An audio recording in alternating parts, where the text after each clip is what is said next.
Hey guys, for today's video, gagawa tayo ng pancake waffle. Magsama-samahin lang sa mixing bowl ang harina, pancake mix, itlog, asin, at asukal. Yan. Pag na-achieve nyo na yung consistency na gusto nyo, pwede nyo lang siyang isa lang sa ating pancake waffle maker. Huwag kalimutan lagyan ng butter bago ilagay ang mixture para hindi siya dumikit. Yan, tansya-tansya lang para hindi siya umapaw. Lagay nyo na rin yung palaman ninyong gusto nyong ipalaman sa loob ng waffle. Sa amin ay cheese. Pwede rin hotdog kung meron kayo dyan. Yan. Antayin nyo lang, make sure na pinabantayan nyo para hindi siya masunog katulad nito.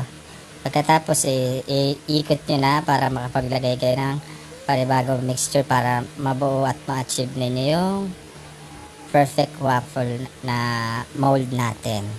Yan, pwede nyo ganyan gawin, tanggalin tapos lagyan ng mixture para mas madali nyong maihulma yung waffle natin. Ayan, mukhang ready na tong ating pancake waffle.